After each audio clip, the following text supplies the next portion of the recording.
Assalomu alaykum. Bugun biz 2024 ikkinchi variant birinchi savol yechimini boshlaymiz. Alkil amin molekulasida 34 ta elektron bo'lsa, molekulasidagi uglerod vodorod bog'lar sonini toping. Alkil amin. Mana shular hammasi elektronlar 34 ta ekan. Bilasiz, uglerodda 6n, vodorodda 2n. 8n plus. Azotda 7 ta, vodorodda 2 ta. Qo'shsangiz 9. Bu yoqdagi vodorodda plus 1 bilan 10 ta. Mana shular yig'indisi 34 bo'lishi kerak. 10 34 ni oldiga o'tadi, ayruv bo'lib 24 qoladi. 24 8 n'ga bo'lsangiz, n'ingiz 3. Bu mana shunaqa formula. Bilasiz, 3 ta uglerod atrofida 7 ta vodorod aylanib to'yintirib turadi va bu yerda uglerod vodorod bog'lar soni 7 ga teng. Endi ikkinchi savol yechimini boshlaymiz. Alanin. Alanindan hosil bo'ldi X va 4 ta suv.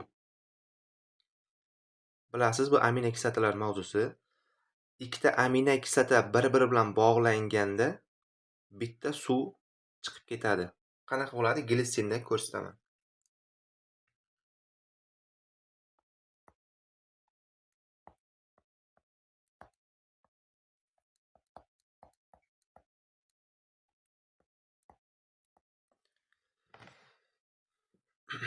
Mana bitta alanin. Mana shu alaninni yana bitta kerak. Bitta suv chiqib ketish uchun.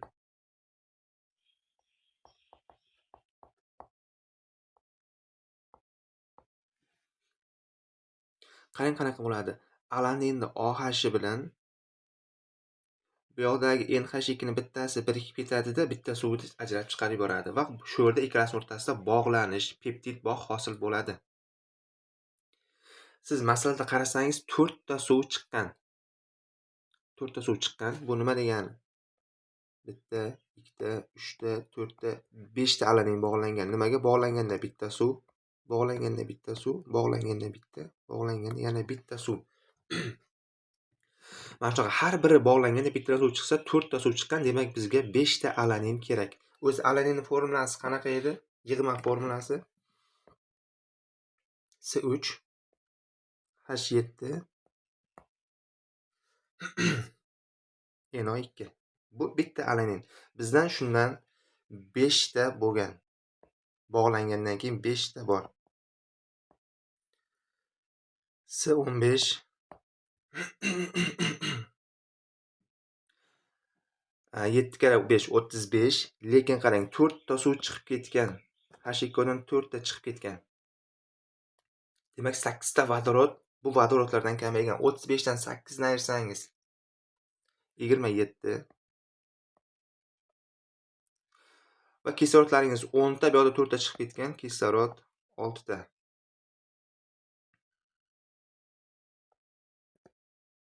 Azot 5 taligacha turaveradi. Endi mana shu 5 tasidagi nimalarni topishimiz kerak.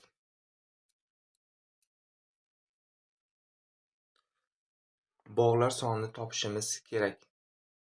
Buning uchun nima qilamiz? Har bitta moddani o'zini valentligiga ko'paytirib chiqamiz. Bu bog'lar topishning bir oson usuli. 15 uglerod 15 ta. Har bitta uglerod 4 valentli, 4 ta qo'l chiqaradi degan. 15 ni 4 ga ko'paytirasiz. 60 plus vodorod 1 valentli 27 ta bor. 1 kara 27 27 plus kislorod 6 ta bor. Har bitta kislorod 2 tadan bog' chiqaradi yoki 2 tadan qo'li bor. 12 plus azot. Bilamiz, azot bu birikmalarda 3 valentli bo'ladi. 3 valentlidan 5 ta bor. 15. Hammasini qo'shib chiqsangiz ne chiqadi? 60 87 qo'shilgan 12 qo'shilgan 15 114 chiqdi. Endi buni 2 ga bo'lasiz. 57. Bu bitta molekulada 57 ta bog' bor. Nega 2 ga bo'ldik? Shuni ham tushuntirib ketayin. Qarang, uglerod bitta qo'l chiqaradi, vodorod bitta qo'l chiqaradi. Ikkalasi birikib bitta sigma bog'ida hosil qiladi. Hozir biz esa hammasini bitta o'zi qiladi deb hisobladik. Yo'q, lekin ikkitasi birikib bitta sigma hosil qilgani uchun umumiy yig'inni 2 ga bo'ldik. Va 57 ta chiqdi. Bu 5 ta birikib bir molekula bo'lgan peptidda. Lekin bizda bu yerda masalada aytayaptiki, 10 ta shunaqadan bor. 57 ni 10 ga ko'paytirasiz, 570. To'g'ri javob B. 3-savol. Quyidagi qatorda molekulaning termik barqarorligi qanday o'zgaradi? Ya'ni issiqlikka chidamligi qanday? Bog' uzilib ketadimi issiqlikda? Qaysi biri barqaror? Uglerod, ftor, to'r. Uglerod, xlor, to'r.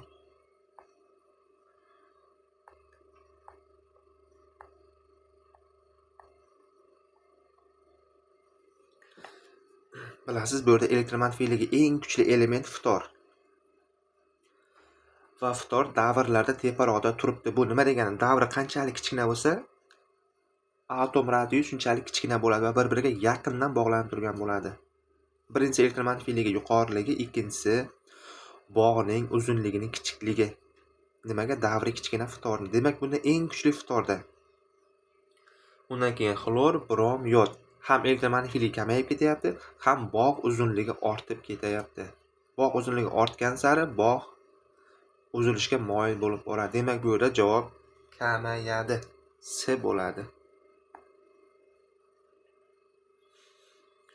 4-savol. Normal sharoitda 5,6 litr idishga kislorod va 6 gram metal joylangach, germetik berkitildi. Temperatura 270 gradusgacha qizirilganda idishdagi bosim o'zgarishsiz qolgan bo'lsa, metalni aniqlang.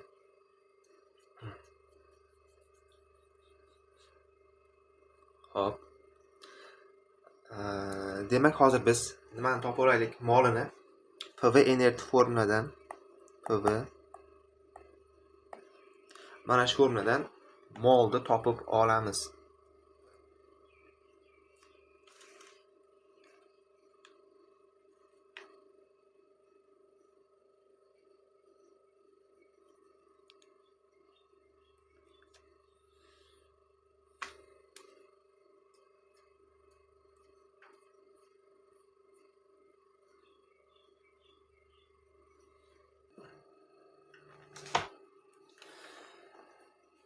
Xo'p. Bosim o'zgarmadi. 101,325 yozamiz. Hajm 5,6 baravar. Molni topishimiz kerak. Reaksiyadan keyin o'zi gaz qolganmi, qancha qolgan, shuni molni topamiz. Erimiz 8,31 273 gradusgacha. Bilamiz, biz Kelvinda 273 ga 273 qo'shiladi. 546. O'zi buni ko'pchilik tagma-tag qilib ishlantiradi. Misol uchun endi chiqarib oladi-da, bu yog'ini bir-biriga nima qiladi? Bu ham bir oson usuli. 101,325 ni 5,6 ga ko'paytirasiz-da, x tomonlik sonlarga ketma-ket bo'lib ketasiz. Kalkulyatorda uzmasdan qilsa bo'ladi, juda ham sodda usul. Nima qilasiz? 101,325 ni 5,6 ga ko'paytirasiz. Chiqqan javobni 831 ga bo'lasiz, chiqqan javobni 546 ga bo'lasiz. Shunda x 0,125 chiqadi. Bu nima degani? Reaksiyadan keyin gaz bor. Gaz bu yerda kislorod. Kislorod ortib qolgan.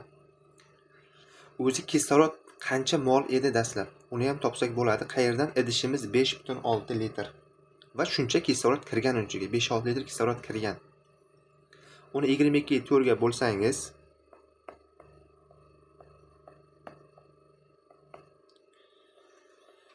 (0,25 mol kislorod bo'lgan. Shunda 0,125 reaksiyaga kirishib ketgan va 0,125 qolib ketgan. Mana shundan metalni topamiz. Metal plus kislorod metal O. Nimaga ekvivalentlik qildim? Bu yerda metal O ni variantda kalsiy, mis, magniy, temir berilgan. Deyarli hammasi ekvivalentli. Temirda 3 ham bor. Keling, shuni 2 deb ishlab ko'raylik. 75% 2 likka to'g'ri kelib turibdi. 0,5 qo'yamiz tenglash uchun. Kisloroddan 0,125 mol sarflangan. Pastiga mol tagidan mol 0,5 mol. Metallimiz 6 gram. Gram har doim biz tepaga qo'yib ishlaymiz. Pastiga mr ni x qildim. 6 0,5 ga ko'paytirasiz 3 0,125 ga bo'lsangiz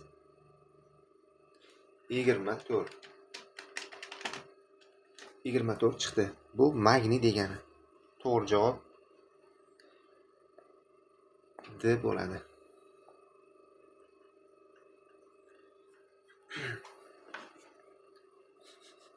5-savolga qaraymiz. Quyidagi zarrachalar tarkibidagi donor akseptor bog'lar soni ortib borish tartibida joylashgan qatorni toping. Demak, birda azot 5 oksid. Bunda bilasiz, ikkita donor akseptor bog'i bor. Ikkinchisi uglerod 2 oksid. Esa bunda donor akseptor bog'i bitta. İchiga kirmayapman. Menimcha o'zingiz ham bilasiz. 3 nima? Tetraamin mis 2 sulfat.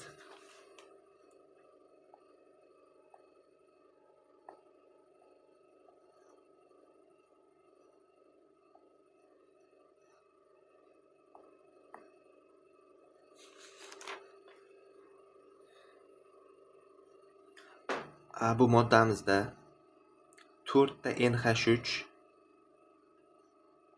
misni 4 tomonidan donor akseptor bog' bilan bog'laydi. Bu strelkalar hammasida NH3 turibdi. Demak, bu yerda 4 ta donor akseptor bog'i bor. 4-inchisi qizil qon tuzi. Qizil qon tuzi.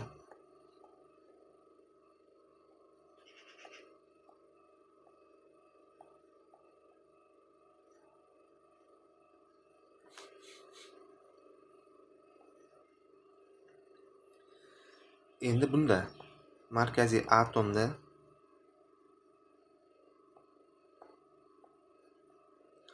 olti tomonidan hamma tomonda siyanid bor. O'rab turadi va bular hammasi donor akseptor bog'lar. Bunda 6 ta donor akseptor bog'i bor. Demak, ortib borish tartibida joylashtirishimiz kerak. 2 bittadan boshladim. Esodan 2, 1, 3 va 4. Javob A bo'ladi. Ortib borish tartibida.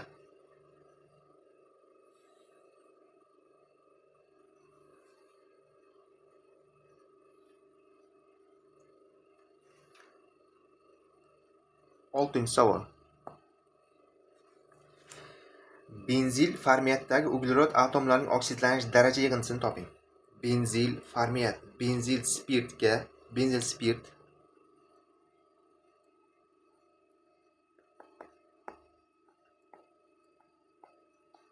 OH bo'ladi benzil spirtda. Mana shuni o'rniga format kelgan.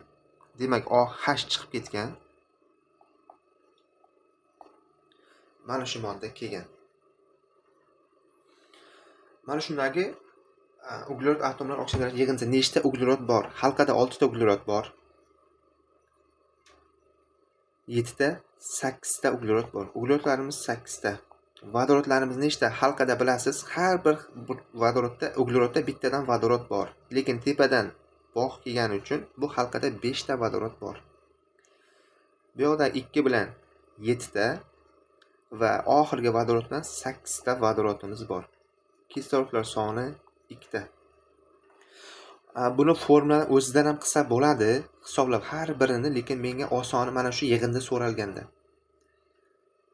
Kislorod bittasi 2 ta oladi, ikkitasiga 4 ta kerak elektron. Vodorod har doim beradigan narsa. Bittasi bitta, 8 ta beradi. 8 ta elektronni vodorod tikdi, shundan 4 tasini kislorod oladi, qolgan 4 tasini 8 ta uglerod qanaqa qilib bo'lsa ham yig'ib olgan o'zlariga. 8 ta uglerodni yig'ib chiqsangiz -4 bo'ladi oksidlanish darajasi. To'g'ri javob B.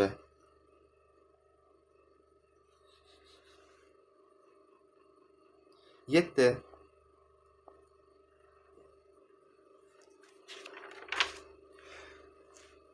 molekulyar massasi 25.000 ga teng bo'lgan polivinil xloridning polimerlanish darajasini aniqlang. Polivinil xlorid bu qanaqa hosil bo'lgan? Bu monomerdan hosil bo'ladi. Vinil xloriddan hosil bo'lgan. Mana shundan polivinil xlorid olingan.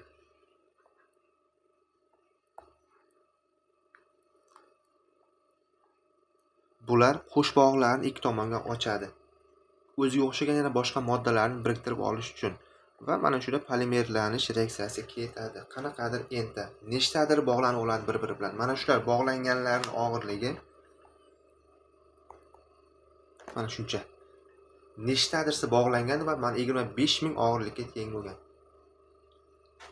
Bizga esa bittasini 62,5. Polivinil xloridni bittasini og'irligi 62,5. 25.000 ta bo'lish uchun nechtasi birikkanini topish uchun 25.000 ni bo'lasiz 62,5 ga. Buni bo'ldik 62,5 ga. 400 dona mana shunaqa moddadan kelar ekan. Demak, to'g'ri javob 400 C bo'ladi.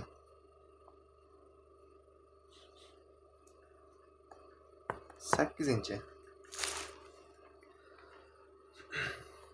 Alkan mol miqdor kislorodda yondirildi. Reaksiya mahsulotlari mol miqdor 99,2 gram natriy OH eritmasiga yuttirildi. Natijada 100 gram eritma hosil bo'ldi va eritmada natriy karbonatning massa ulushi 1,06% ga teng bo'ldi. Alkan formulasini aniqlang.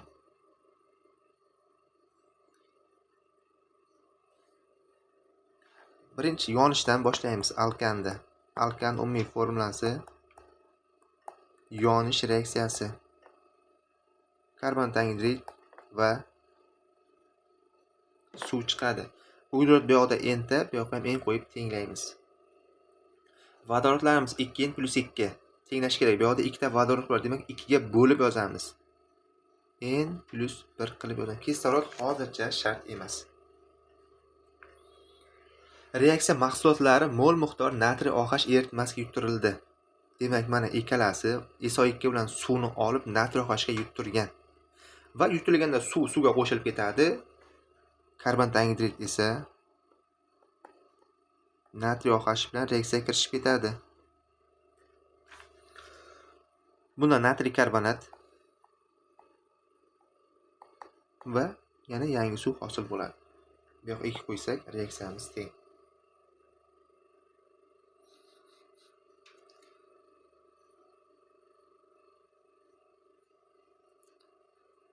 Xo'p, endi nimadan foydalanamiz? Qarang, 100 gramlik eritma olinibdi. Natriy OH suvli eritmasi 99,2 gram edi. Karbonat angidrid va suvni ichiga solib yuborgandan keyin 100 gram bo'lib qolgan. Demak, bilyapsiz, 0,8 gram bo'lgan SO2 bilan suv dastlabki o'shalar. Endi 100 gram eritmamiz bilasiz 100% da turadi. Bizdan esa karbonatning massa ulushini so'ragan. 1,6% da turgan ekan. 1,06% da turibdi. Natriy karbonati foizi. Bu ham chiqadi, o'zi bir xil javob chiqaveradi. 1,06 gram natriy karbonat bor ekan. Natriy karbonat emeri 106. 1,06. Buni bunga bo'lsangiz, ya'ni 1,06 ni 106 ga bo'lsangiz 0,01 mol chiqadi. Pastiga 1 mol, shu bo'yicha ketamiz. Natriy OH 2 0,02. Karbonat angidrid 0,01 chiqadi, proporsiya qilib topsangiz. Bizdan esa dastlabki modda formulasi so'ralgan. Demak, SO2 miz dastlab ham 0,01 mol bo'lgan. Pastiga N mol. Bizga yana bitta son kerak N ni topishimiz uchun. Qayerdan topamiz?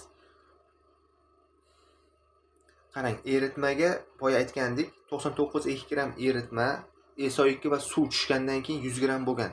Demak, 0,8 gram tushgan. Bu Buning ichida SO2 bor, buning ichida suv bor. Qaysi qanchani topish uchun SO2 ni molidan foydalanamiz. 0.01 ni ko'paytirasiz 44 ga. 0.44 gram SO2 bo'lgan. Undan ayirasiz 0.8 ni. Demak 0.36 suv tushgan.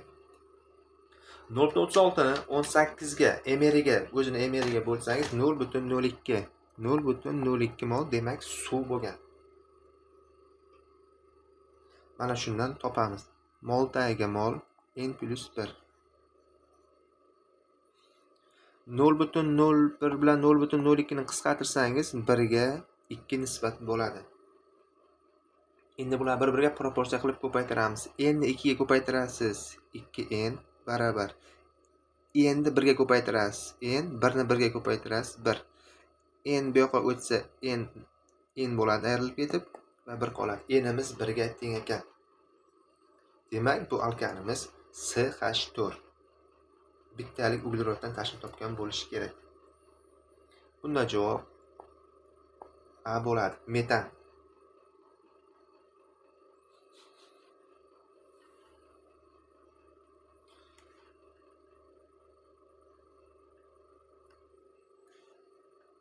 Endi 9-savol.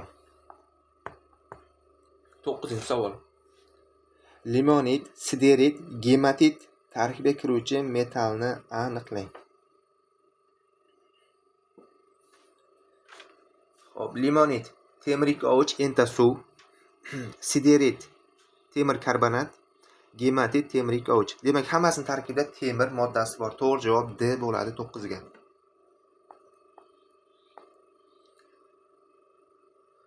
10-savol. Metafosfat kislotaning X foizli eritmasini qizdirib 29.4% ortofosfat kislota eritmasi tayyorlandi.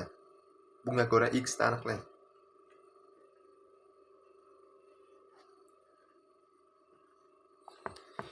Demak, metafosfat eritmasi qizdirildi va ortofosfat yoki fosfat kislota olindi. Reaksiya bu yerda teng. Reaksiyaga qarasangiz, masalada hech qanaqa son berilmagan. 29.4% bu son emas. 1 ga 2 nisbat bu son emas. Yana nima? Nisbatlar, foizlar, molyar konsentratsiyalar, o'rtacha nisbat, ikkita gazning o'rtachasi bular aniq songa kirmaydi. 30 gram desa aniq son, 1 mol desa aniq son, 24 litr deb masalada berilsa bular aniq son. Demak, masalamizda aniq son yo'qmi? O'zimizdan bitta son olsak bo'ladi. Keling, mana shu foizlarni men gramga aylantirib olaman. 29.4% ortofosfat kislota. Demak, ortofosfat kislotamiz 29.4 gram deb oldim. Pastiga 98. Metafosfat kislotamizning emeri 80. Shu tepa X so'raldi. Ko'paytirib bo'lsangiz 24 chiqadi. O'zi 29.4 bilan 98 0.3 ga 1 nisbat. 80 0 ga ko'paytirsangiz 24 chiqadi. To'g'ri javob A bo'ladi. 11. Qancha gram namligi 20% bo'lgan tuzni qizdirib, virgul, namligi 10% bo'lgan 250 gram tuz olish mumkin. O'zi mana shu masalalarda virgul, nuqta kelishiga ahamiyat berish kerak. Virgul, nuqta bekorga qo'yilmaydi masalada. Masalani bu qismga bo'lib beradi. Virgulgacha bir qism yoki nuqtagacha bir qism, nuqtadan keyin ikkinchi qism masala boshlanadi degan. Hozir biz virgulgacha bo'lgan qismidan hech narsa topa olmaymiz. Nimaga? Faqat foiz berilgan, aniq son yo'q. Demak, masalan, ikkinchi qismidan nimadir topib 1 ga o'tamiz. Namligi 10% bo'lgan 250 gram tuz olish mumkin. Demak, 250 gram tuzingiz bor. O'shani ichida namligi 10%, ya'ni 10% suv. 250 gram ho'l tuzingiz bor. Agar bunday qaraydigan bo'lsak. Demak, 250 ni ichida 10% suv. Foizni 0.1 ga aylantirib ko'paytirasiz. 25 gram suv bor tuz ichida. tuzingiz 225 gram tuz bor. Endi masalani birinchi qismiga qaytamiz. Bug'langandan keyin 25 gram suv qolgan. Bug'lanmasdan oldin esa 20% da bo'lgan, suv ko'proq bo'lgan. Nima deysiz? Bug'langandan tuz uchib ketadimi? Yo'q. Bug'lanadimi, boshqa bo'ladimi? Tuzda massasi o'zgarmagan. Faqat birinchi qism bilan ikkinchi qism o'rtasida suv kamaygan. Tuzga hech narsa qilmagan. Demak, 225 gram tuz boshidan beri kelib turibdi oxirigacha. 225 gram tuzimiz birinchi qismda necha foiz turibdi? 20% namligi bo'lsa, demak 80% turgan bo'ladi. Chunki 20% suv bo'lsa, 80% tuz turibdi. 100% necha gram tuz? 225 ni 100 ga ko'paytirib 80 ga bo'lsa, 281 25 chiqadi. Demak, mana shuncha tuz bo'lgan dastlab. Buni to'g'ri javob C bo'ladi.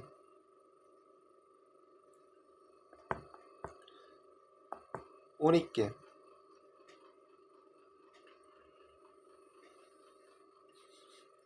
Quyidagi reaksiyalar ketma-ketligida hosil bo'lgan X1 va X1, X5 mahsulotlar orasida alkanlarning qaysi vakili mavjud? Xo'p. Birinchi moddamiz CH3.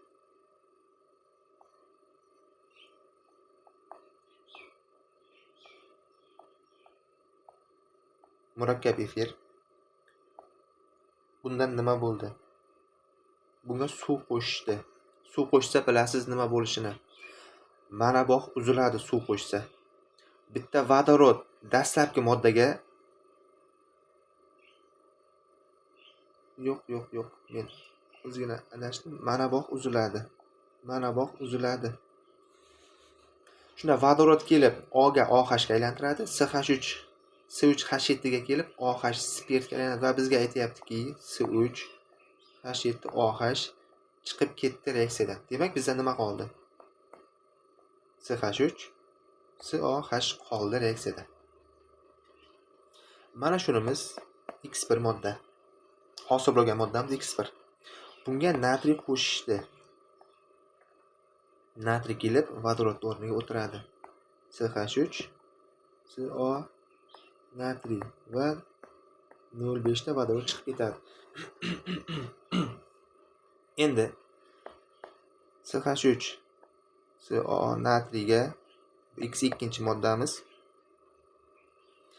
natriy OH qo'shishdi. Temperatura ta'sirida. Pastda aytayaptiki, natriy karbonat chiqib ketdi. O'zi bu qanaqa reaksiya? Demak, natriy karbonat hosil bo'lishi kerak. Buni o'tganmiz nazariy qismlarida. Mana shunaqa bo'lganda natriy karbonat hosil bo'ladi. Natriy 2 SO3 hosil bo'ldi va bu chiqib ketdi. Endi bu yoqda qolgan vodorod CH3 ga borib birikadi va metanni hosil qiladi. Natriy karbonat chiqib ketganini qaraydigan bo'lsak, demak, reaksiyada metan turibdi. Va X3 moddamiz bu yerda metan bo'lib qoldi. Uni 1500 gradusda qizdirdi, temperatura qildi va vodorod chiqib ketdi. Bilamiz, metanni 1500 gradusda qizdirsa alkin chiqadi. Vodorod ham chiqadi, bu yerda vodorod chiqib ketdi deydi. Endi X4 moddamiz alkin bo'ldi. Bu Kucherov reaksiyasi. Suv, simop tuzlari ishtirokida. Bu Kucherov reaksiyasi. Bundan nima chiqadi desa?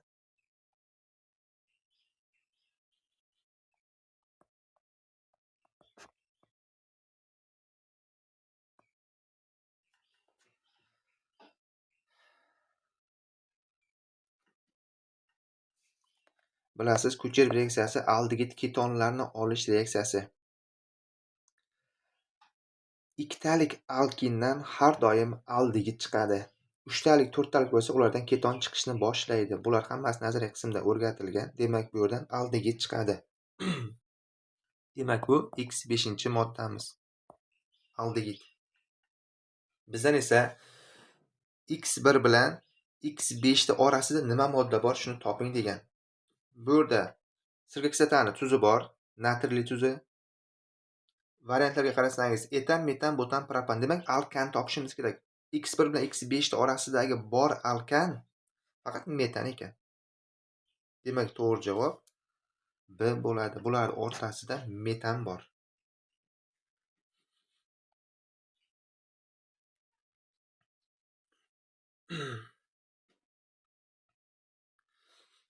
13-savol. Glyukoza neytral muhitda oksidlandi. C6H12O6 oksidlandi. Nima bilan bilmaymiz, farqi ham yo'q. Kumush oksidimi bu yerda? Mis gidroksidimi? Oksidlandi. Oksidlansa bilamiz, moddaga bitta kislorod qo'shiladi. Demak, chiqdi C6H12O7. Glyukon kislota chiqdi. Bitta kislorod ko'payadi faqat oksidlanganda. Eslab qoling, nima oksidlovchiligi muhim emas. Agar cho'kma haqida gap ketmasa. Glyukoza 36 gram, emeri 180. 36 ni 180 ga bo'lsangiz 0,2. Demak, glykon kislotamizda 0,2 mol hosil bo'lgan. Oksidlanganda olingan modda necha gram 8% o'yuvchi natriy bilan ta'sirlashadi?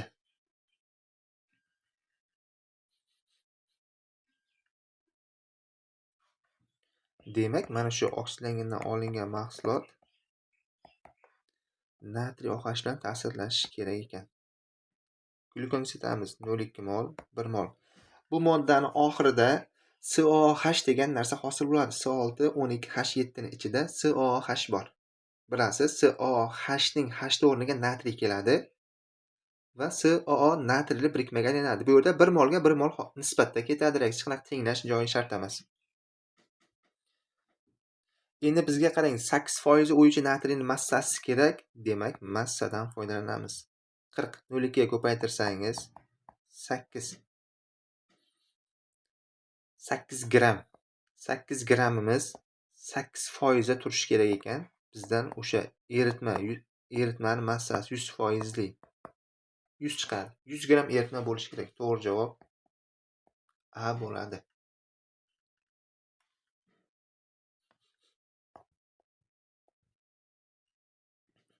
14. P pog'onadagi jami elektronlar va orbitallar soni yig'indisini aniqlang. P pog'ona.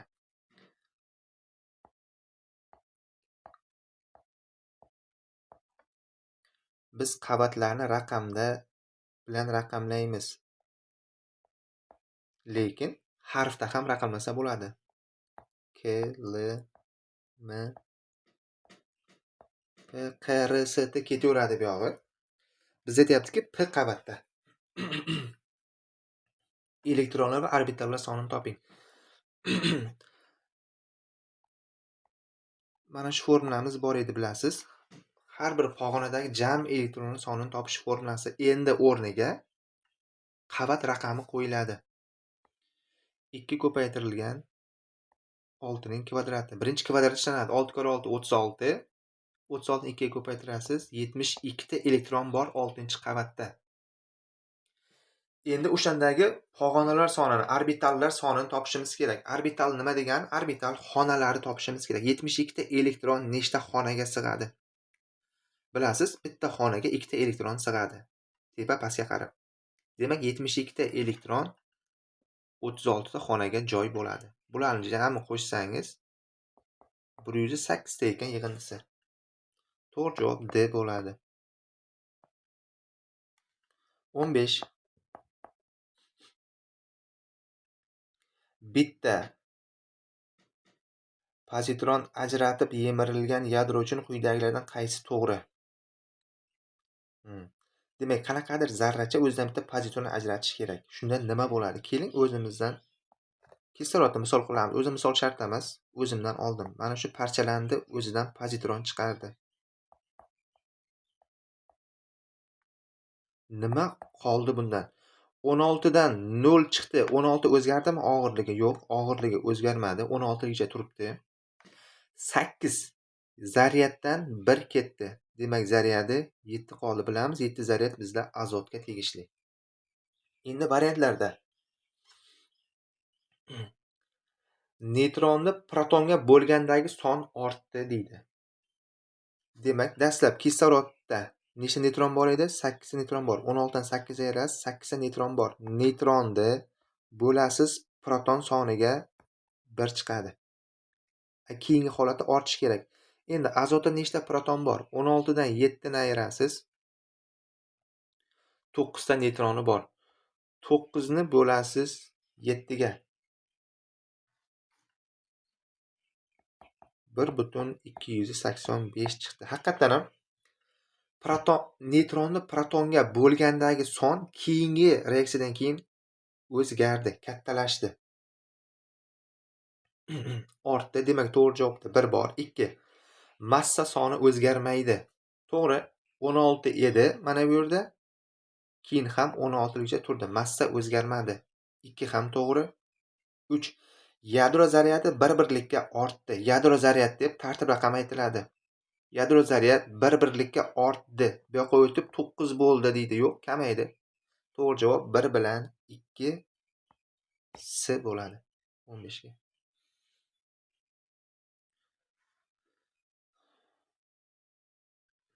o'n olti. Noma'lum alken kaliy permanganatning suvli eritmasiga oksidlandi. Nuqta. Bo'ldi, shungacha qilib olamiz. Noma'lum alken, demak umumiy formadan foydalanamiz. Kaliy permanganatning suvli eritmasi.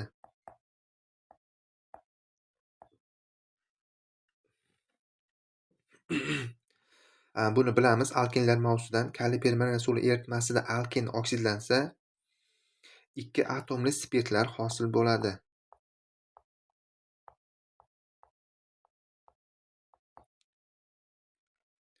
Va marganiz oyikka cho'kma va kaliy bilan suv kaliy OH reaksiyaga kirishadi. Endi bu yerda tenglash masalasi bor. Tenglashimiz kerak. Marganiz +7 dan nechiga o'zgardi? Mana O2ga. +4 ga o'zgardi. O'rtadagi farq 3 ta elektron. Endi CnH2n bilmayman oksidatsiya darajasini, lekin bu yoqda bilaman, bitta OH ga bitta elektron kerak. Bizda shundan 2 ta bor, demak 2 ta elektronga o'zgargan. Nimadirdan -2 ga 2 ta elektronga o'zgardi mana bu yerda. Demak 3 ga 2. Buni almashtirasiz, bilamiz nima qilishdan. 2 ga 3.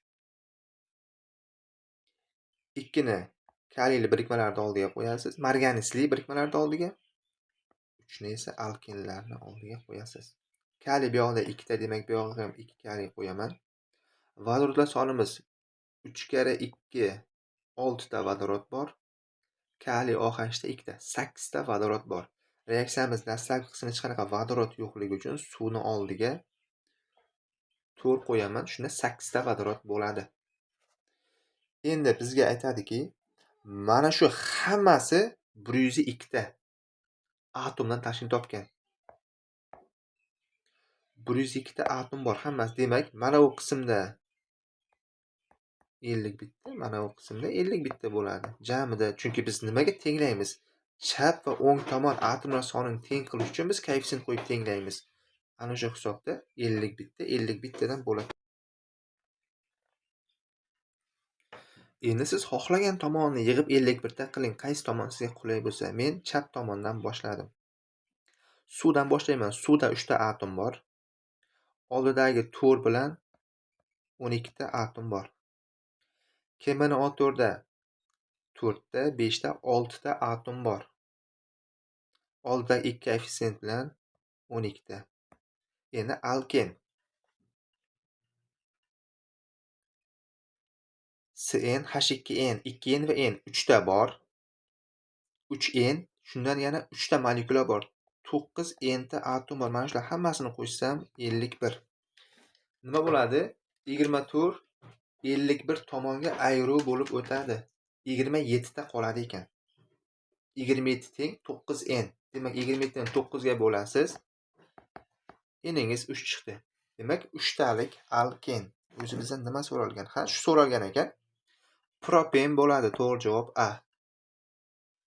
To'g'ri javob A. Javob 51.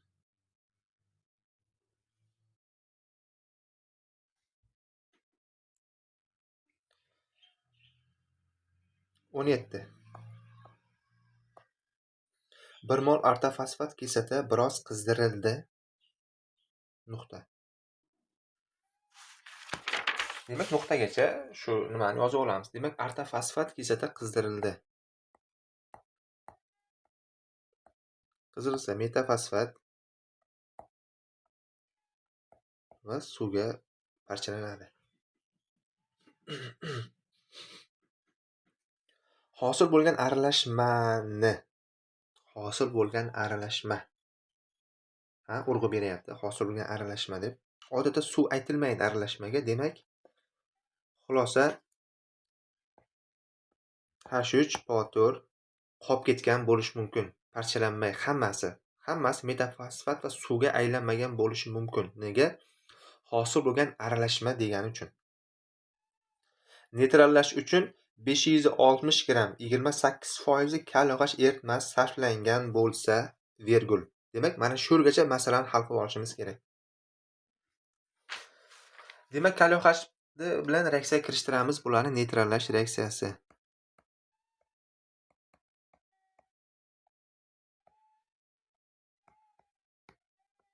Kaliy fosfat va suv chiqadi.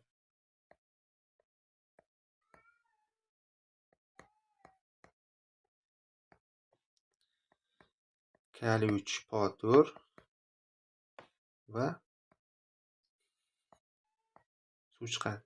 Reaksiyani tenglasak, kaliyni oldiga 3 qo'ysak, reaksiya teng bo'ladi ekan. Pastdagi kaliy OHga.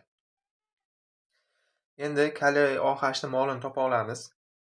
560 ni 0,28 ga ko'paytirasiz va chiqqan javobni 56 ml ga bo'lsangiz mol kelib chiqadi. 2,8 mol ikkita kaliy OH.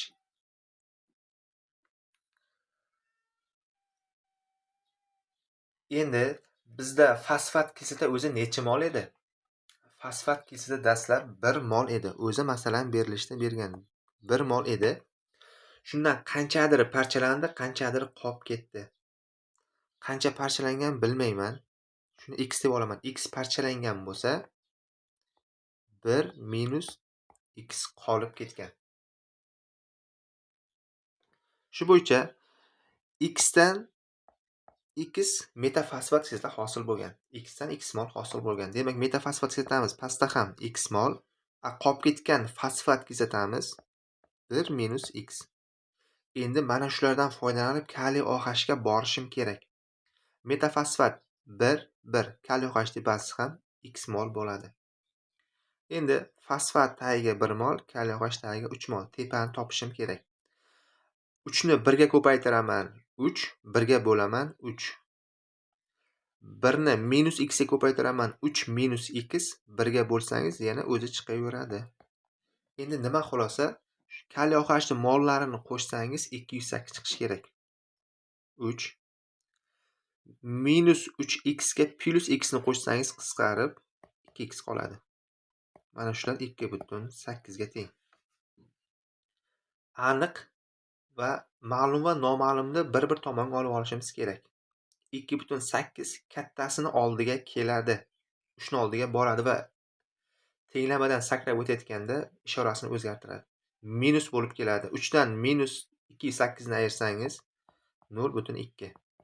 Bu yoqda esa 2x o'zi o'tib oladi, oldini plus qilish uchun. 0,2 ni 2x ga bo'lsangiz x'ingiz 0,1 chiqadi. X'ingiz 0,1. Endi bizdan nima so'ralganda, dastlabki jarayonda necha gram suv bug'langan? Dastlabki jarayonda necha gram suv bug'langan?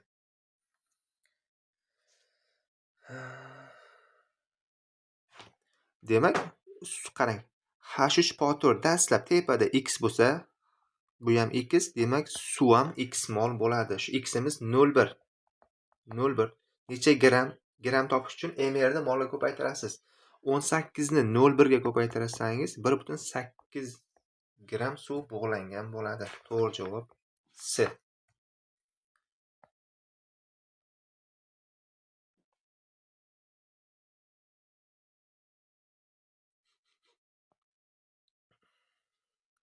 Endi 18-masalaga ishlaymiz.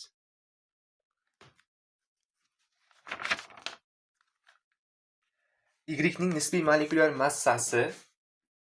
massasini, ya'ni mrni va x ni toping.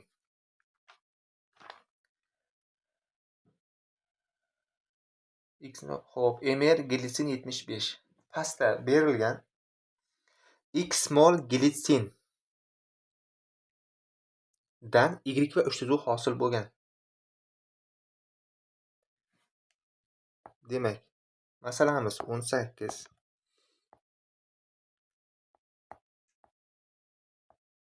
Glitsinning formulasini yozib oldik. Glitsin reaksiyaga kirishdi. X va uchtazuv hosil bo'lgan. Nima deb o'ylaysiz? Uchtazuv hosil bo'lishi nechta glitsin reaksiyaga kirishi kerak? Buni boya ham aytgandim. Ikkita glitsin reaksiyaga kirishsa, bitta suv hosil bo'ladi. Bitta bizdan shunaqadan. Demak, 4 ta glitsin kerak ekan. 3 ta suv chiqib ketish uchun. Endi bizdan mr so'ralgan, bitta glitsinimizning mr 75 o'zi aytdi. Bitta glitsin mr 75, shundan bizga 4 ta kerak. Demak, ximiz 4. 3 ta suv chiqib ketish uchun 75 dan 4 ta 75 ni ko'paytirasiz 4 ga 300 bo'lgan x ni mr, faqat undan 3 ta suv chiqarib yuborish kerak. 300 ni ichidan 3 ta suv chiqib ketgan. Bundan ayirasiz 54 ni 246 qoladi. Demak, mana bu yerda mr 246. 246 ga 4 yoki 4 ga 246. To'g'ri javob A bo'ladi ekan.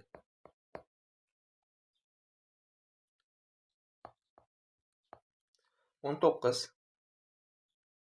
Sxema berilgan va shundan x5 moddani aniqlang degan savol tushdi. x5-modda. Birinchisi alkil bramid, metil bramid ga natriy qo'shildi. Buni bilamiz. Monogalogenli alkanlarga natriy ta'sir ettirilsa, virus reaksiyasi ketadi. Natriy bromni tortib oladi va SH3 o'ziga o'xshagan boshqa SH3 bilan birikib etanni hosil qiladi. Va etan SH3 x1-moddamiz. Bunga temperatura va katalizator ta'sirida nima qilsa, vodorod chiqarish reaksiyasi.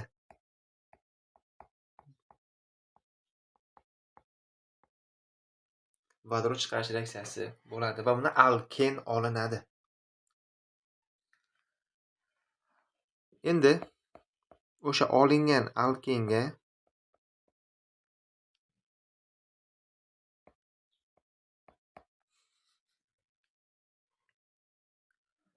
xlor qo'shamiz. Nima bo'ladi? Xlor, ikkita xlor bor. Bu bog'lar ochiladi. Mana bog'larni ochiladi. Xlor boradi bog'larning o'rniga va CH2 xlor moddasi hosil bo'ladi. Endi x3 moddamiz CH2 xlor. Bunga ta'sir ettirildi natriy OHning spirtdagi eritmasi. Natriy OHning spirtdagi, chunki natriy OH ikkita eritmasi bor. Suvdagi eritmasi va spirtdagi eritmasi bor. Bu yerda nima bo'ladi desa, bu yerda natriy ikkita xlorni olib ketish kerak. Va shuning uchun bizga ikkita natriy kerak. Bitta natriy, bitta xlorni, ikkinchi natriy, ikkinchi xlorni tortib olib ketadi o'zi bilan. Endi qolgan ikkita OH nima qiladi? U ham suvib ketishga harakat qiladi. Eslab qoling. Spirtdagi eritmadan spirt chiqmaydi. Hozir o'ylashingiz mumkin, OH xlorlar o'rniga boradi deb. Yo'q, spirtdan spirt olinmaydi. Spirtdagi eritmasidan suv chiqadi buni. Demak, natriy xlorlar tortib oldi, ikkita kerak bari bundan. Va suvlar OH bu birikmadan bitta-bittadan vodorod tortib oladi. Bitta OH bundan bitta vodorodni, bitta OH bundan bitta vodorod tortib oladi va yana ikkita suv bo'lib chiqib ketadi. Endi nima qoldi bizda?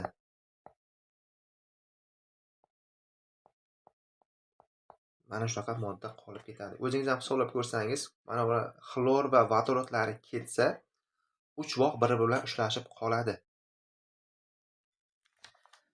Endi nima? Bundan keyin o'sha X4 moddamiz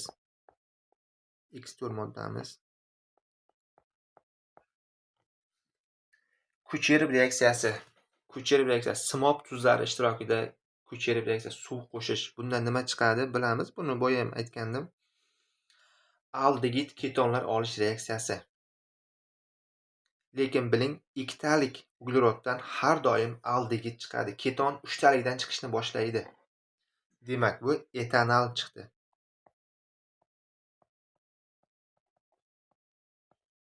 Etanol X5-moddamiz. Bizning ushbu reaksiya hosil bo'lgan X5 moddani aniqlang debdi. Shu X5-moddamiz etanol bo'ladi. To'g'ri javob B.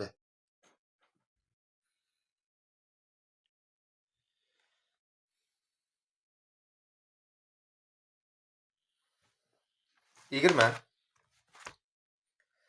Zaruriy sharoit mavjud bo'lganda qaysi moddalar orasidagi o'zaro ta'sirlashuvdan ammiak hosil bo'ladi? 20-savol.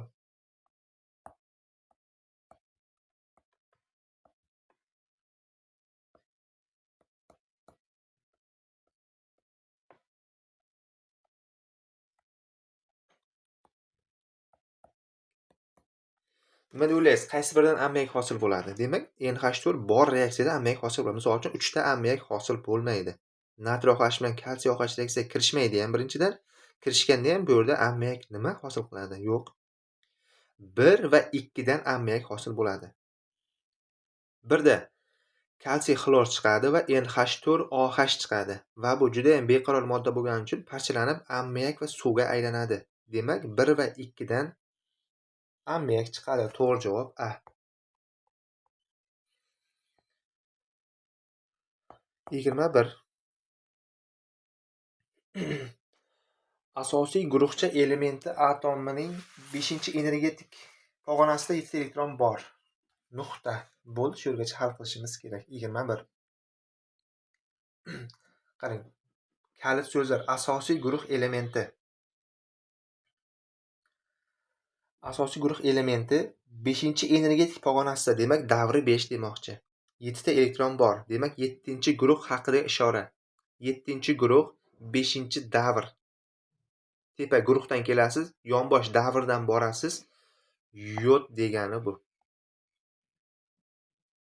5-davr, 7-guruh. Asosiy guruh elementi bular.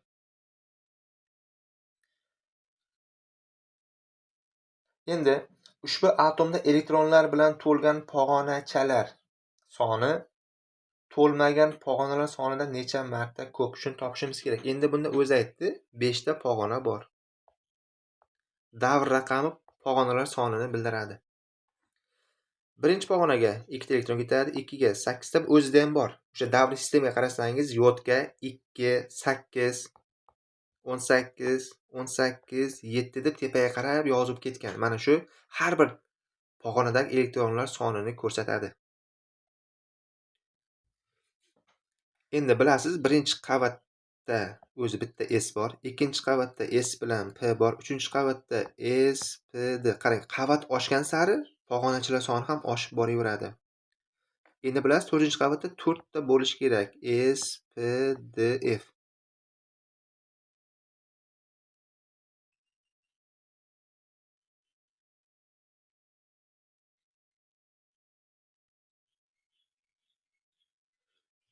Endi bizga nima so'raldi? To'lgan pog'onalarni bizga to'lgan pog'onalar kerak. Bu to'lganmi? S to'lgan. Bunda S lampa to'lganmi? Ha. Nimaga? S ga 2 ta ketadi, P ga 6 ta ketadi. Jami 8 ta. Bu ham ikkalasi to'lgan. 3-qavatda S ga 2 ta ketadi, P ga 6 ta ketadi. 8 ta, D ga 10 ta, 18 ta hammasi to'lgan. 3-da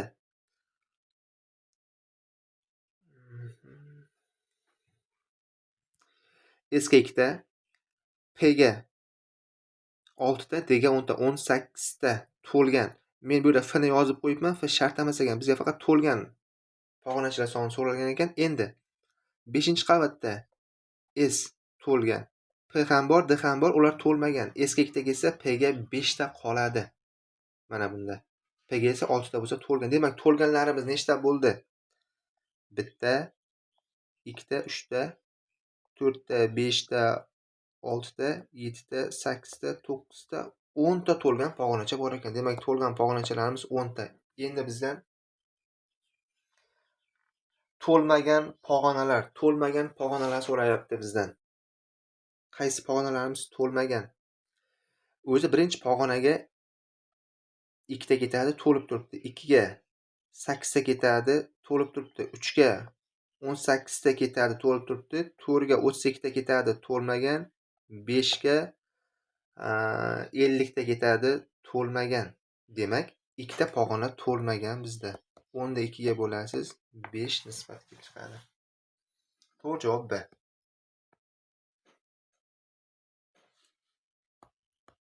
22. 22 ni tushuntirmayman. Chunki 22 ni boshidagi ikkinchi masalada ko'rib bergandim. Glitsin. 3 ta suv chiqqan. Demak, 4 ta glitsin kerak. Har bitta bog'ini valentiga ko'paytirib o'zingiz qilib chiqasiz 22 ni.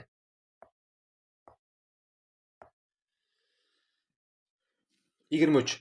Bosh va orbital kvant sonlari yig'indisi n plus L 5 ga teng bo'lgan necha xil holat mavjud? Demak, n ga L deb qo'shsak 5 chiqishi kerak bo'lgan nechta holat mavjud? Endi bilasiz, bu qavatlar sonini ko'rsatadi. L orbitallar sonini ko'rsatadi. S, P, D, F lar hammasi L da keladi. S'imiz 0, P1, D2, F3. Mana shu raqamlarda belgilanadi. Mana shunga biz qavatcha sonni qo'shganimizda 5 chiqishi kerak. Endi bitta narsani yodda tuting. Qavat soni qavatcha sonidan katta kelishi kerak har doim. 2 qo'shilgan 3, 5 bo'lishi mumkin emas. Bu har doim katta 3 plus 2 bo'lsa bo'ladi. Lekin kichkina bo'lishi kerak emas bosh kvant son orbital kvant sondan. Endi yig'inini topamiz. Necha bo'lishi mumkin? Keling, birinchi boshlaymiz. 5s bo'lishi mumkinmi? Ha, bo'lishi mumkin. 5 ga s'imiz nechaga teng? S'imiz 0 ga teng.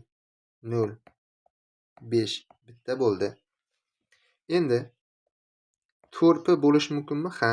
Demak, 4 plus p'miz nechaga teng? P 1 ga teng. 1. Bunda ham 5 bo'ldi. To'g'ri keldi. Endi 3 da bo'lishi mumkinmi? Ha, bo'lishi mumkin. 3 plus d'miz nechaga teng? 2 ga teng. 5. Endi 2f bo'lishi mumkinmi desa, yo'q. Nega? F'imiz 3 ga teng. 2 plus 3 bo'lishi mumkin emas. Boya ham demak, bular 3 ta ekan. Shunaqa jarayon 3 ta bo'lsa, javob C bo'ladi.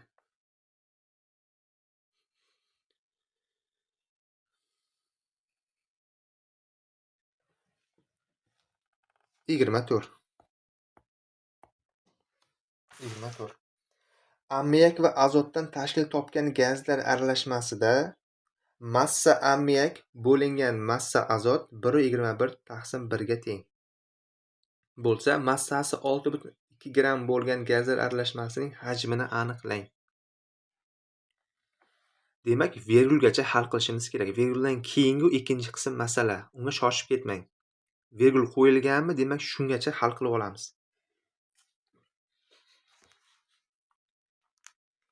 Endi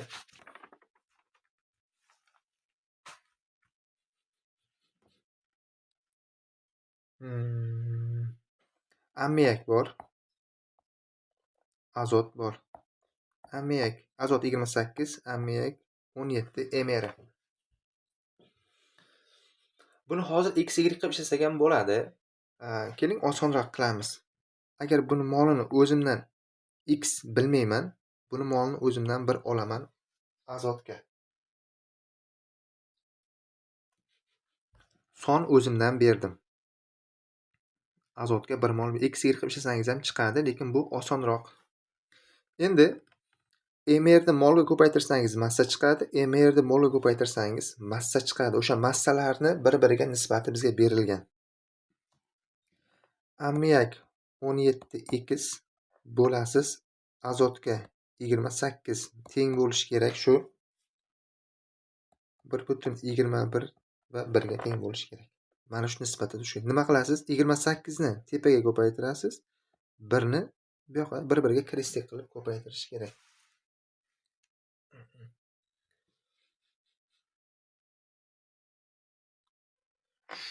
Mana shunday qilsangiz x imiz 2 chiqadi. Bu nima degani? Ammiak 2 mol ekan degani. Endi bizdan nima so'raldi? Endi bildik 2 gram, 2 mol ammiak va 1 mol azotdan tashkil aralashma. Bizdan esa 6 gram bo'lgan gazlar aralashmasini hajmi so'raldi.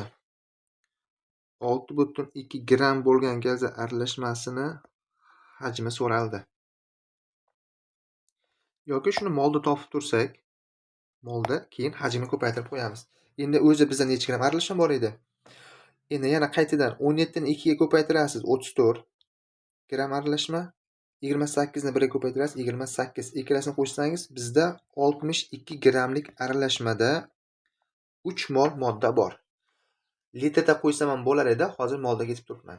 62 gramimizda 3 mol modda bor. 6.2 gramimizda esa 0.3 mol modda bor. Bizda esa mol emas, hajm so'ralgan. 22 turga ko'paytirasiz 0 ni 6.72. To'g'ri javob B bo'ladi. 25. ISO kislorod SO2 ga aylandi. Muvozanat holatida SO2 is gazi, kislorod va karbon tangidid miqdorlari mos ravishda 1, 2 va 3 mol. Nuqta. Bo'ldi. Nuqta bo'lsa, mana shu yergacha. Mana shunaqa muvozanat bilamiz. Dastlabki sarflangan muvozanat qilib ishlaymiz. Bizda muvozanat holatidagilari berildi. 1, 2, 3. Demak, muvozanat holatida ISO 1, kislorod 2, karbon tangidid 3 bo'lib turibdi muvozanat holatida. Endi buni biz darslar jarayonida o'quvchilarimizga aytamiz. ISO 2 dan 0.3 mol 3 mol muvozanatda turibdimi? Sarflangani ham yoki bu yerda o'zi sarflangan yoki hosil bo'lgan turadi. Hosil bo'lgani ham 3 bo'ladi. Endi mana shu hosil bo'lgandan kislorodda hosil bo'lganini, sarflanganini, ISOni sarflanganini topishimiz kerak. Nimaga? ISO bilan kislorod sarflanadi. ISO 2 hosil bo'ladi. Mana shundan topsa bo'ladi. Demak, ISO 2 ning ustiga 3 qo'yaman. Hosil bo'lgan pastiga 2. Kislorod topaman. 1,5. ISOni topaman. 3. Demak, ISOdan 3 sarflangan, kisloroddan 1,5 sarflangan. Bizdan esa ISO bilan kislorodda dastlabkisi so'ralgan. Demak, dastlab qanaqa bo'ladi? 1 ga 3 ni qo'shasiz, 4 bo'lgan dastlab. 2 ga 1,5 ni qo'shasiz, 3,5 bo'lgan kislorodda dastlabkisi. 4 ga 3,5 degan javob. B javob bo'ladi ekan. 26. 124 kilopaskal bosim va 25 gradusda geliy va X gazining teng massali aralashmasi 14.0 gram bo'lib, 40 litr hajmni egallasa, x ni toping. Yaxshi, demak berilgan ma'lumotlardan foydalanib bu yerda molni topib olsak bo'ladi. Nimaga? Moldan boshqa hamma narsa bor. PV n erta formulaga qo'yib, mol bosim 124, v hajmimiz 40, n'imiz x, r 8.31, temperatura 25 gradus. 273 ga 25 ni qo'shasiz. Endi nima qilamiz? 124 ko'paytirilgan 40 chiqqan javobni 831 ga bo'lasiz, 298 ga bo'lasiz, n kelib chiqadi. Bu yerda n'imiz 2. 2 mol bo'lgan ekan. 2 mol shunaqa. 2 mol aralashma bor. 2 mol aralashma bor.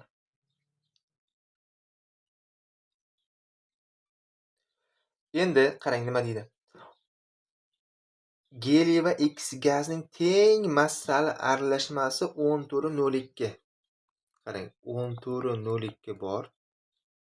Shular teng ikkalasini. Ikkalasi 10^02, lekin tengdan 2 ga bo'lasiz. 7.01 grammdan bo'ladi har biri. Har biri 7.01 grammdan. Endi nima qilamiz? Geliy bor, X bor. 7.01 7.01. Bizga mol kerak. Nimaga? Chunki yig'inni molni bilaman. Ikkalasining moli 2 mol. Hozir men geliyning molini topsam nechiligini 2 dan ayirsam qolgani x ni moli bo'ladi. Geliyning emeri 4. 7.01 bo'lingan 4. 1.7525. Demak, buni moli 1.7525. 2 dan ayirsam qolgani x ga qoladi. Buni moli 0.2475. Bu nima degani? 7.01 gram aralashmamiz 0.2475 molda turibdi. Emer topish uchun 1 mol moddani emeri kerak. Buni ko'paytirib bo'lsangiz 28 gram chiqadi. 28 gram B. Esoni emeri 28.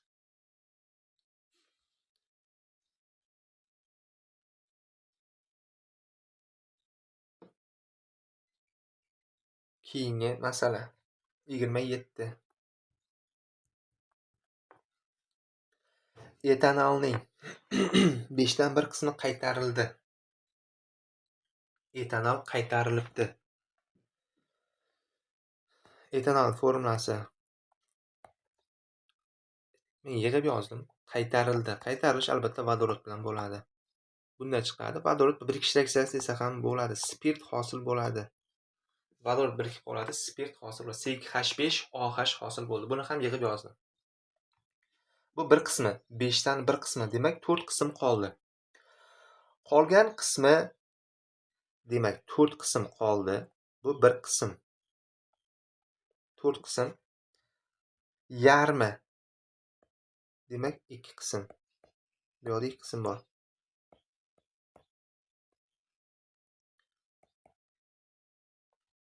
Kumush oksidning ammiyakdagi eritmasi. Yaxshi. Kumush oksidning ammiyagi shart emas. Shu ammiyakda eritib turadigan ma'lumot nima chiqadi? Oksidlanish reaksiyasi. Bilamiz, oksidlanish reaksiyasida kislorod soni bittaga ko'payib qoladi. Va ikkita kumush cho'kmada qoladi. Kumush cho'kma. Bu yerda aytdiki 108 gram bo'lsa, cho'kma 108. Emer 216. 108 216 ga bo'lsangiz 0.5 mol. Demak, mana moddamiz 0.5 mol bo'lgan. Etanolning qaytarilish mahsuloti mana bu. Qarang, hozir nima chiqdi bizdan? 0.5 mol 2 qismga teng. 2 qismimiz 0.5 mol. Demak, bir qismimiz 0.25 mol bo'ladi. Teng yarmi bo'ladi. va bundan hosil bo'ladi qaytarilish mahsulot 0,25 mol mahsulot hosil bo'lgan. Mana shu mahsulot natriy bilan ta'sirlashganda, demak shu modda natriy bilan ta'sirlashishi kerak.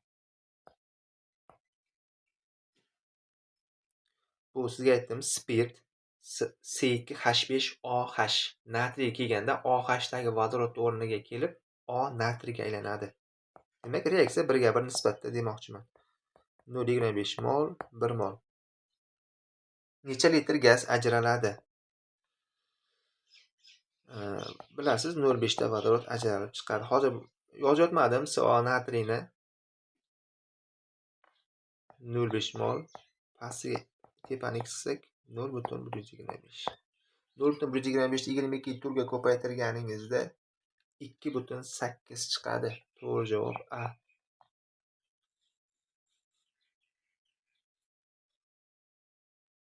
Yigirma sakkiz.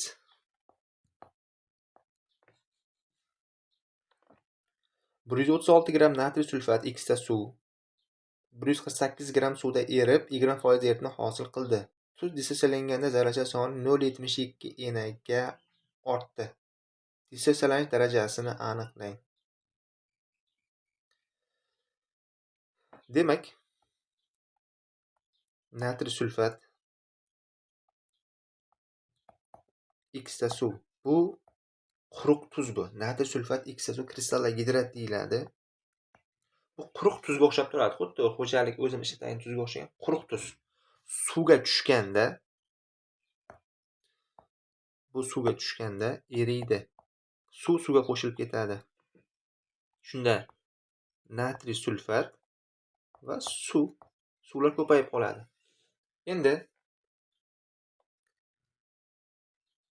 suvda erib 20% eritma hosil bo'ldi. Foiz albatta erigan tuzga nisbatan beriladi. Natriy sulfat 20% turibdi. Endi o'zi og'irlik qancha? 136 gramm kristal gidrat bor edi. 148 gramm suvga tushdi.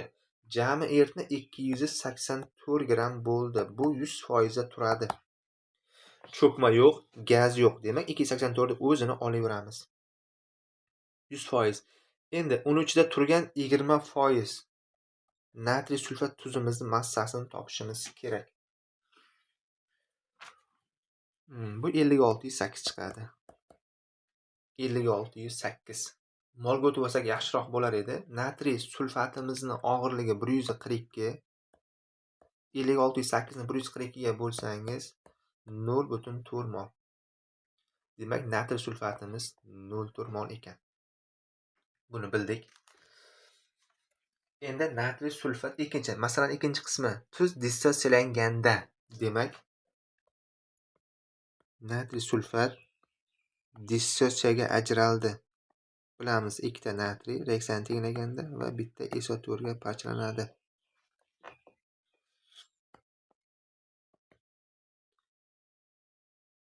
Lekin savolda qarasangiz sizdan dissotsiyalanish darajasi so'raldi. Bu daraja so'raldimi? Bilingki, aniq parchalanmay qolgani bor. O'zi shuning uchun so'raladi daraja 100% emas demak. Va parchalanmay eritmada mana shu holatda turibdi. Dastlabki natriy sulfatlarimiz 0,4 mol edi. Qanchadir parchalandi, qanchadir qolib ketdi parchalanmasdan. Va mana shu parchalangandan keyin tuz dissotsiyalanganda zarrachalar soni 0,72 ga ortdi. Zarracha deb kation, anion ham zarracha deyiladi va parchalanmay qolgan ham zarracha deyiladi. Mana shular 0,72 ga ortdi. Dastlab 0,4 edi, keyin parchalangandan keyin 0,72 ga ortgan. Demak, 0,4 ga 0,72 ni qo'shasiz, 1,12 bo'lib qolgan. Hammasi, mana uchalasi hammasi 1,12 bo'lib qolgan. Bu sistema y boshi x plus y 0,4. Endi bu tomon x ni qo'shasiz 3x plus y 1,12. Mana shundan ishlab topsangiz, agar x topilsa 0,36 chiqadi x'ingiz. X 0,36. chiqdi. Bizdan daraja so'ralgan. Demak, nima qilasiz? Parchalanganni dastlabkiga, jamiga bo'lish kerak. 0,36 ni bo'lasiz 4 ga 90% chiqadi. 0,36 ni 0,4 ga bo'lasiz. To'g'ri javob C.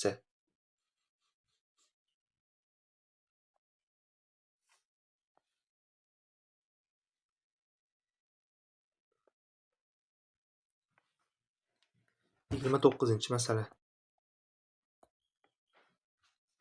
Vodorod xlorid va nitrat tutgan eritmaga mol miqdor kumush nitrat ta'sir ettirilganda cho'kma hosil bo'ldi.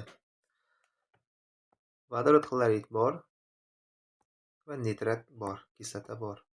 Bularga kumush nitrat ta'sir ettirdi. Nima deb o'ylaysiz? Kumush nitrat qaysi biri bilan reaksiyaga kirishadi?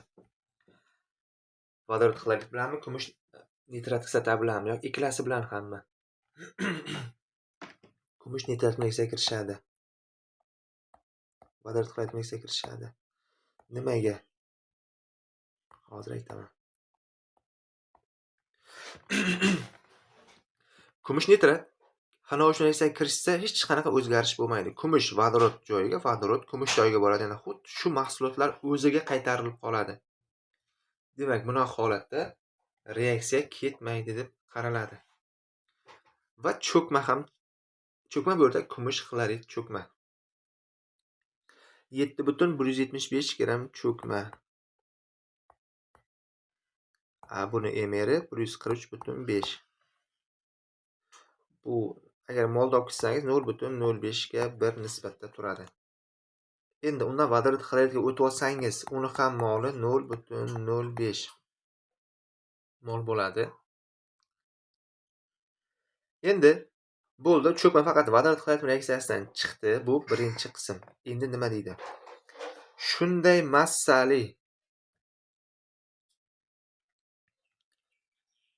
massali eritmaga mol miqdor natriy karbonat ta'sir ettirilganda. Demak, shunday massali, ya'ni ikkalasini yozib olamiz. Natriy karbonat ikkalasi bilan ham reaksiyaga kirishadi. Natriy xlor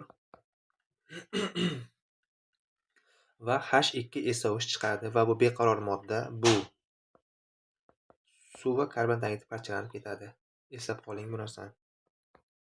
Pastdagi reaksiya ham natriy karbonatlanib ketsa, bunda ham tuz yana H2SO3. Bu beqaror modda suv va karbon dioksidi parchalanib ketadi. Reaksiyani tenglasak.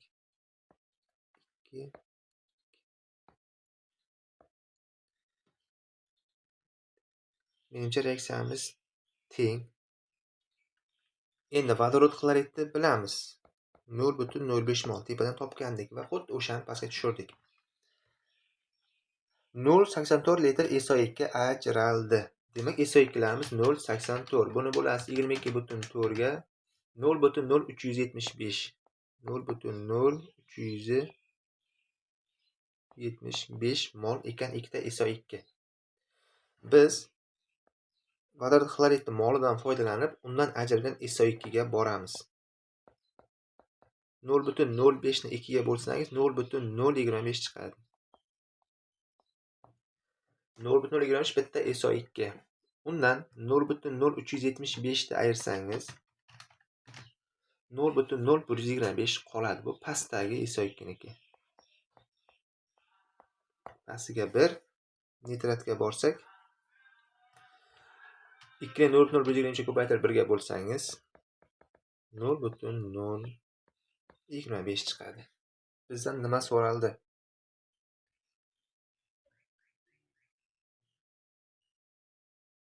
Dastlabki eritmadagi nitrat kislotasi massasini aniqlang. 0,025 ni 63 ga ko'paytirsangiz, eslab qoling, bittasini emerga ko'paytirasiz massa topish uchun. 1,575 chiqdi. To'g'ri javob D.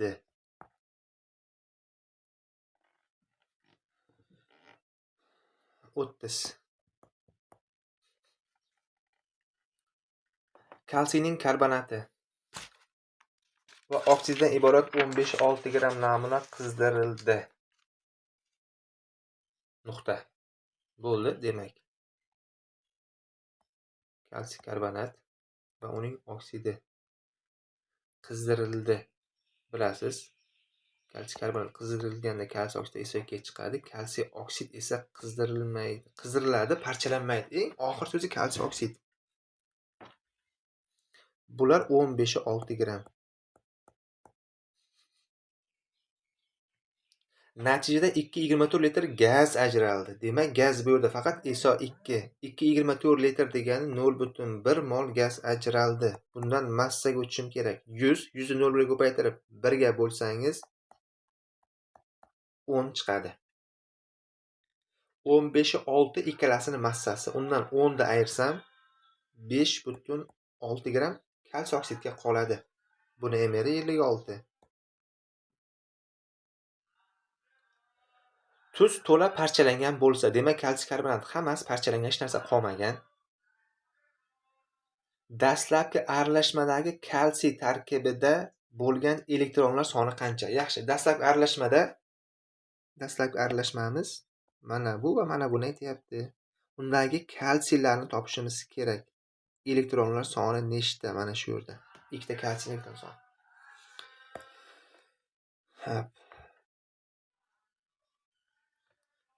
Qarang. Mana pastda qaraydigan bo'lsak, kalsiyda 20 ta elektron bor. Lekin bilasiz, kislorod har doim 2 dan tortib oladi. Yoki kalsiy har doim 2 ta beradi. Demak, 18 ta elektroni bor. Ko'paytiramiz moliga. Necha mol? 5,6 ni 56 ga bo'lsangiz 0,1 mol degani.